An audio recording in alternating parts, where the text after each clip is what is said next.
नमस्कार. मी गणेश तुकाराम शिंदे आपणा सर्वांचं आपल्या अण्णा या यूट्यूब चॅनलवर स्वागत करत आहे. 9 पैकी 6 खासदार पक्षातून बाहेर गेल्यानंतर त्या खासदारांच्या मतदारसंघात दौरा करून परत आल्यानंतर आज मातोश्री या आपल्या निवासस्थानी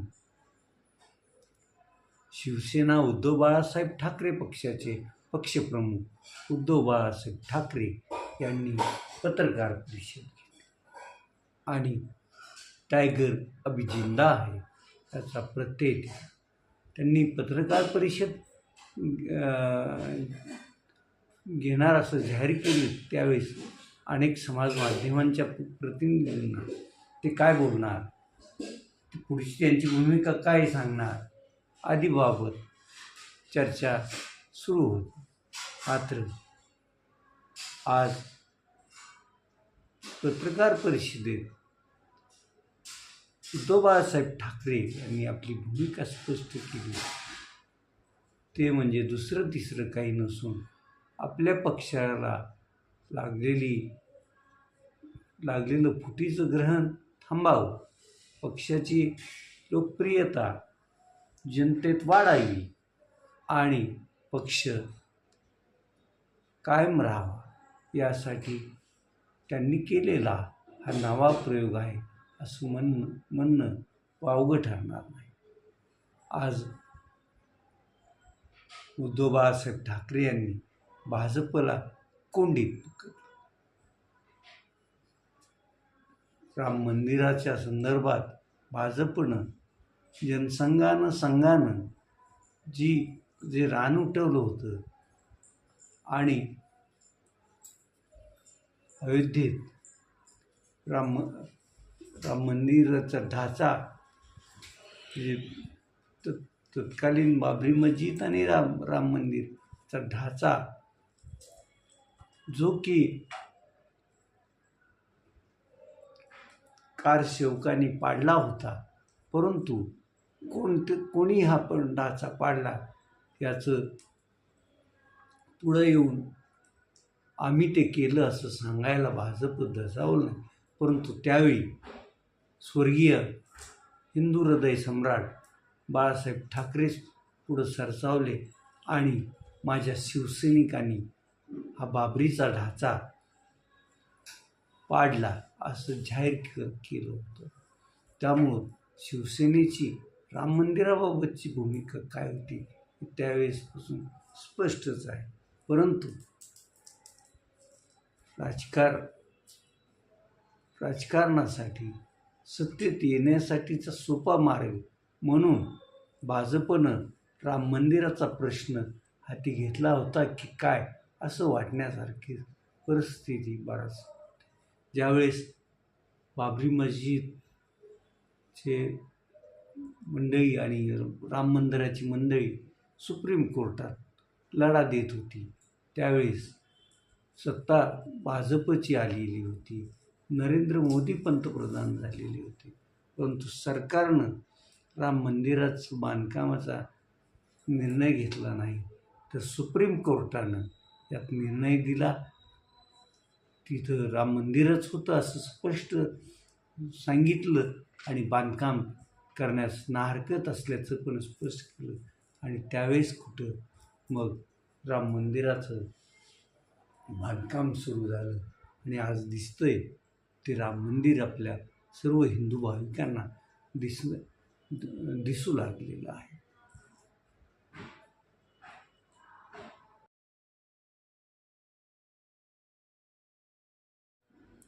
केंद्रात भाजपचं सरकार, उत्तर प्रदेशात योगी आदित्यनाथ यांच्या नेतृत्वाखालील भाजपचं सरकार आणि त्यामुळं मग अयोध्येचं जे ट्रस्ट स्थापन करण्यात आलं, साहजिकच त्या ट्रस्टवर पूर्वी संघाचं काम करणारी भाजपच्या प्रचारात असलेली मंडळी या ट्रस्टवर नेमण्यात आली होती. मग ही मंडळी एवढा परिश्रम घेऊन राम मंदिराचा प्रश्न सोडवला आहे, तर राम मंदिराचं कामकाज योग्य प्रकारे चालवेल असंच देशातील जनतेला वाटत होतं. परंतु ह्या मंडळींनी पण इथं घोळ केल्याचं नुकतंच उघडकीस आलं आहे. थोडका नाही तर करोडो रुपयाचं राम मंदिराच्या रामाला आलेलं दान, रोज येणारे वेगवेगळे भेटीची याचं सर्रास लूटमार केली जात होती. हे ज्यावेळेस पुढं आलं त्यावेळेस मग नाईलाज असतो शासनाला याबाबत पोलिसात तक्रार नोंदवावी लागली, गुन्हा नोंदवावा लागला. सर्वांचे आवडते असे या ट्रस्टचे एक सदस्य चंपतराय यांनी मग या ट्रस्टचा राजीनामा पण दिला आहे. त्यांची आता चौकशी सुरू आहे. एकंदरीत असं राम मंदिराबाबत भाजपच्या सत्ता काळात घडलं आहे. त्यामुळं सामान्य भक्तांना, राम भक्तांना वाईट वाटणं साहजिकच आहे. आता हे कसं दुरुस्त करायचं, लोकांच्या मनात ती जी प्रतिमा मलिन होत चालली ती कशी करायची, या कामात आता भाजप लागल.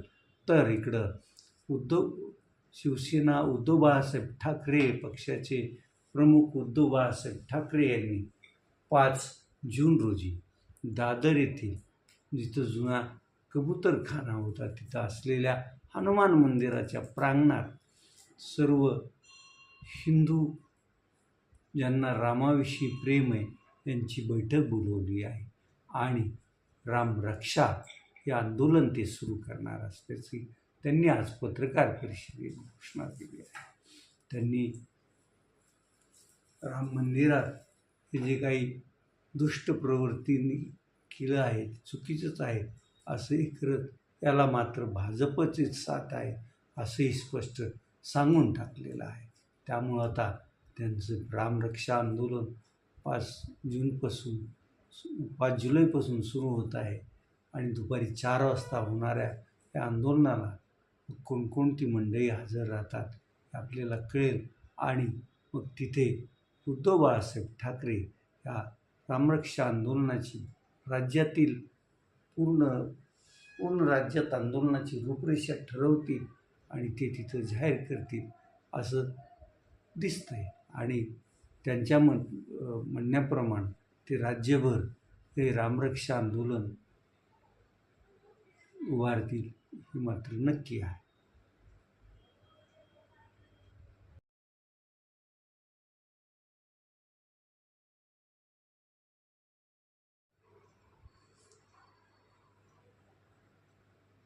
मुरुम तालुका उमरगा जिल्हा धाराशिव येथील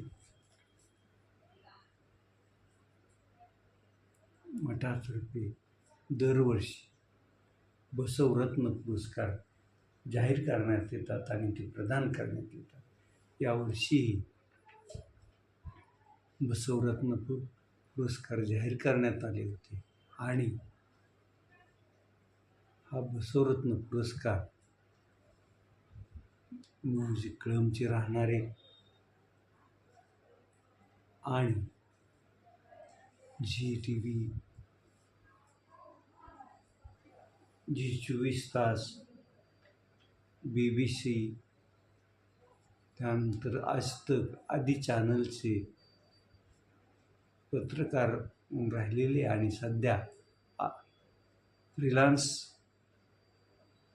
डिजिटल जर्नलिझम करणारे असे स्वतःचं मुद्द्याचं बोलू हे चॅनल चालवणारे आमचे सहकारी मुस्तान मिर्झा यांना बसवरत्न पुरस्कार जाहीर करण्यात आला होता आणि तो नुकताच मुरुम येथे एका समारंभात त्यांना प्रदान करण्यात आला आहे.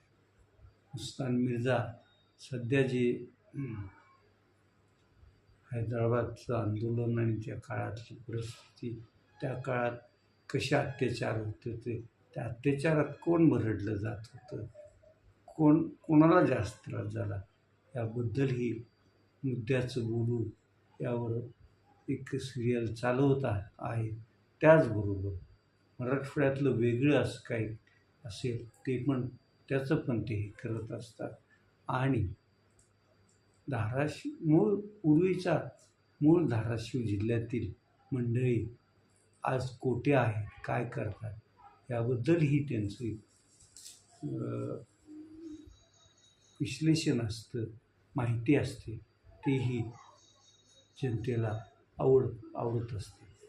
उस्ताद मिर्झा यांना मिळालेल्या बसवरत्न पुरस्काराबद्दल आपले अण्णा चॅनल त्यांचं अभिनंदन करतं आणि असंच यशाची शिखरं त्यांनी पुढं गाठू अशी मनापासून इच्छा व्यक्त करते. आता आपण इथंच थांबूया. तुम्ही आपल्या यूट्यूब चॅनल सबस्क्राईब करा, लाईक करा आणि कमेंट्स करा. धन्यवाद.